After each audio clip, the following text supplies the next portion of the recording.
Hello dear students, I hope you all are fine. So students, first of all, a belated Happy New Year and a Merry Christmas to all of you. I hope you all have enjoyed your winter vacations. Okay, so now it's time to get back to your studies as soon you are going to have your final exams. Okay, so let's get started. Class 6, we are continuing your chapter number 10, that is your basic geometrical concept. We have studied some concepts in it, and today we are doing one question from your exercise 10.1, that is your question number 7. So your question is from the adjoining figure, write, your first point is collinear points.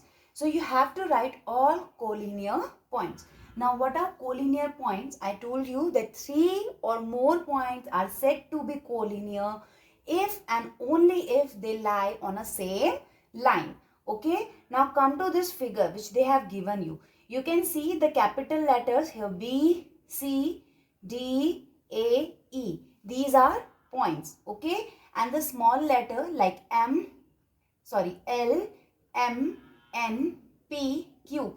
These points, these represent your line. Okay, so you have to write the collinear points. Now come to this line Q. Okay, you can see point A, D and C all lie in a line Q. Okay, it means A, comma D, comma C are your collinear points. Okay, and what else we have? That is, you come to line N. Now in line N you have E, D and B. So your point E, D and B. These two are your collinear points. Okay. First is your A, D, C. Why? Because they all are lying in line Q. And next is your E, D, B. Why? Because they all are lying in line N. Clear? Next we have concurrent lines and their points of concurrency. Okay. Now what are concurrent lines?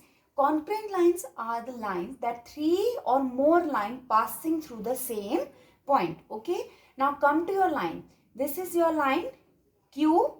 This is your line P and this one is your line M. You can see that line Q, P and M are intersecting each other at point A. Okay. So your concurrent lines will be Q, P and your M. Okay. And their point of concurrency means where they are intersecting, and they are intersecting at point A. Okay. So their point of concurrency will be A. Clear? Next concurrent lines are, you can see that line L, line N and line P. These three lines L, N and P.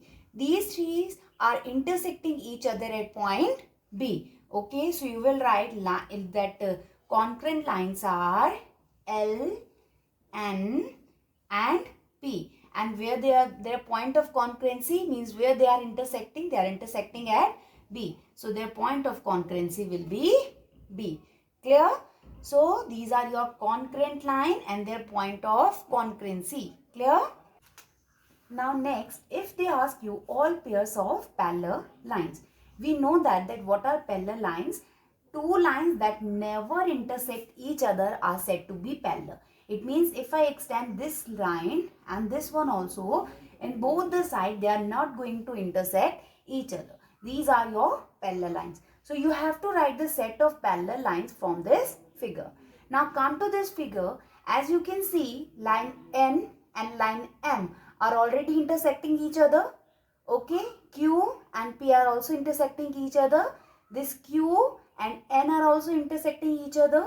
And if you come to this line M and L, and suppose I extend this line M and I extend this line L. So somewhere they are going to intersect each other.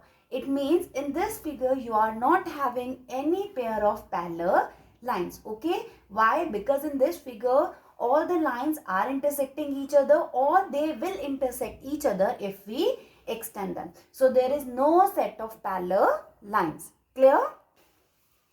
Now next we have question number 9. I have not written the question. You will open your book and read your question from your book only.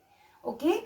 So we are doing B part of your question number 9. In this they have given you a figure and what they have asked you to count the number of the line segments and you have to name them also. Okay. Now what is a line segment? I told you that if we draw a line like A and this will be your B and it should have a particular length or a definite length, then it is said to be a line segment. Now you can see the line segment over here are A, B. First is your AB. Why? Because AB has a definite length. If you are going to measure it, we will have a definite length of it. Okay. Next is your BC. Okay. Then your CD. Next is your DA. Clear? We have done with this one. Now come to this AC. AC is also a line segment. Okay. So you will write AC. Next, similarly as AC is a line segment, you have BD. Okay. Clear? Now they have also given you 1 point E over here. It means AE will also have a definite length. So your another line segment will be AE. Now next is your from E to C. That is your EC. Okay, now come to this line. This one your BD. You are having BE. Okay, and another one your ED. Clear? So in this figure we are having this line these line segments. How many? 1, 2, 3, 4, 5, 6, 7, 8, 9, 10. So in total how many line segments we are having in this figure? 10. You have to count each and every line segment. Okay. So class, in this exercise you are having questions like this only, in which you have to write the line segments, number of line segments, concurrent line, point of concurrency. Okay, so you have to do the remaining questions of this exercise by yourself. Class, next we are having your angle. Now what is an angle? An angle is a figure formed by two rays having same initial point. So what is an angle? That angle is a figure I have drawn over here that formed by two rays. Two rays I have drawn. One is OA and another one is OB. Okay. Having same initial point. Initial means starting point. So what is the starting point? This is O. Okay. So here the angle is forming. Clear? So angle is a figure formed by two rays. One is your OA and another one is your OB having same initial point or starting point, that is O. Okay. Now this point O is said to be vertex of an angle. Clear? This point O is said to be vertex. Okay. From where both the rays are starting or the initial point. Now the rays, these OA and OB are said to be arms, or we set them arms or sides of an angles. You say that you can say them arms, sides or legs also, but in journal we used to say them sides. Okay, so in this figure we have a vertex O and two sides, that is OA and OB. Clear? Now we use a symbol this. Okay, this symbol is used to denote an angle. Okay, now how you are going to name this angle? Angle is named as AOB. You will write as angle AOB, or you can name it as angle BOA.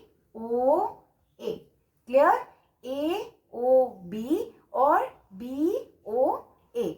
Both are correct, but you have to keep one thing in mind, that either you are writing in this way or in this way. In both the ways, you have to write the vertex, this vertex O, in middle. Why? Because the angle is forming at O. That's why you have to write this vertex in middle. If you will write it as angle ABO, so this is wrong, because and B, if you are writing B in middle, it means the angle should form at B, but you can see that there is no angle forming at B. So this way of writing is wrong. Okay, you will write AOB or write BOA, keeping in mind that the vertex should be written in middle. Now there are some another way also of naming an angle.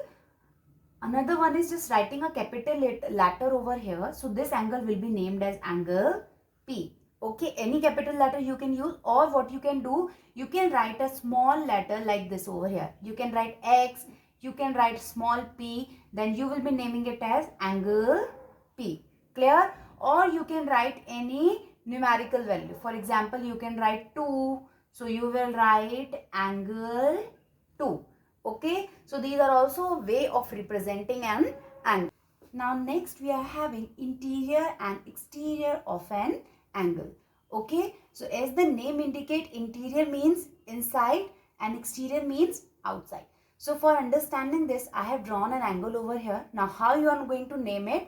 I told you will name it as, first you will draw a symbol of angle, and then you have to keep this vertex. Now this vertex is at B. So the name of this angle will be angle ABC or angle CBA. For our convenience, I am using it as angle ABC. The only thing which you have to keep in mind that your vertex should be in the middle. Okay. So your angle ABC. Clear? Now what is interior? Interior means this portion. Okay. The portion which lies inside the angle. Okay. This much portion is covered by your angle. So this is known as your interior of angle ABC. Now what is your exterior? Exterior means, I told you that this all we draw on a plane. Okay. So the region which is outside these angle. Okay. So the region which is outside this angle is known as your exterior. Okay. Now third is, I told you that this is your interior, this is your exterior, but you can see that we have two arms, that is your BC and BA. Okay. Now there are some points which lie on your arms BC and BA. So these points are said to lie on the boundary of angle ABC. Clear? This is your interior, the portion which lie inside the angle. This is your exterior, the portion which lies outside your angle. And if the points lies on the arm BC or BA, then they are said to be lie on the boundaries of angle ABC.